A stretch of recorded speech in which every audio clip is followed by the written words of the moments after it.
At dahil sabi nila ay may bagyo daw paparating at ito daw ay super typhoon. So ang inyong modra, ang inyong misis, ang inyong mamshi ay kinabahan. Syempre, paano nga naman kung totoo nga ang balibalita na malakas nga daw ang bagyong ito, ay syempre saan tayo kukuha ng makakain kung wala tayong stock, 'di ba? So ayan, napilitan ng inyong modra na baklasin ang aking pinakaiingat-ingatan at wala pang isang buwan na tinatago-tago alkansya. Laki pa ba ng alkansya ko? Oh my God. Tapos ay wala pang isang buwan o mag-iisang buwan pa lang ang aking alkansyang iniipon-ipon. Kinukupit-kupit kapag ako'y nagtitinda ng gulay ay akin ang babaklasin o susad. Pero syempre nga, kailangan natin magkaroon ng stock na pagkain para kung sakaling nga dumating ang bagyo ay di meron tayong makukuha at meron tayong ipapakain sa ating pamilya. At syempre, sobrang hirap niyang buksan na akala mo naman ay libo-libo ang laman. Diyos ko po, meron pa kami sa martilyo, meron pa kami sa kung ano-anong ginamit namin, dalawa-dalawa pa kaming talagang para lang siya matagkal, pero inabot kami siguro ng 30 minutos bago yan matagkal. And now, ayan na nga, atin ang titingnan. Yan, mas excited pa sa akin ang anak ko kaysa sa akin nabuksan. So, siya na nga nagbukas niyan kasi gusto niyang malaman kung how much na ang laman. At syempre, tamang panood na lang ako kasi excited din ako. Kahit medyo alam ko na kukunti pa siya, ay syempre, medyo kinakabahan kung magkano nga ba. Sino nga ba naman ang hindi excited na, diba? Kahit kakaunti ang laman yan, at least meron tayong pambili ng pagkain habang bumabagyo. Diba? No need na to labas-labas kapag tayo may stock ng pagkain.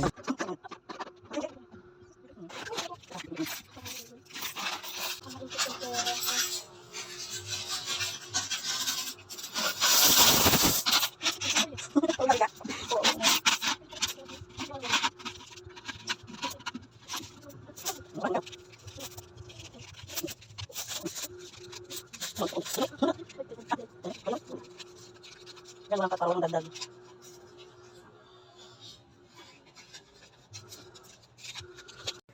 So, ayan, nabuksan na nga namin, tinaktak na nga. At, ayan, inuumpisahan ng bilangin. Yan, inisa-isa muna ang 1,500 o hanggang sa binilang-bilang na. So, ayan, nakamagkano kaya tayo? I'm so excited. Excited na rin ba kayong malaman? Ay, atin ang bilangin.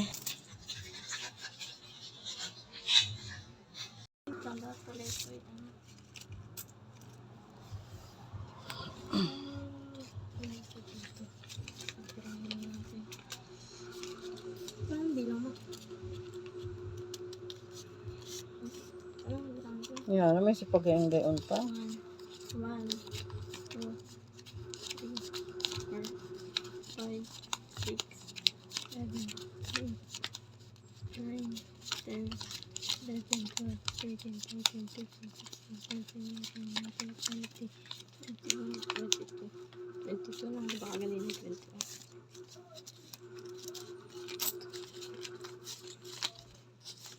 7, 8, 9, 10, 23.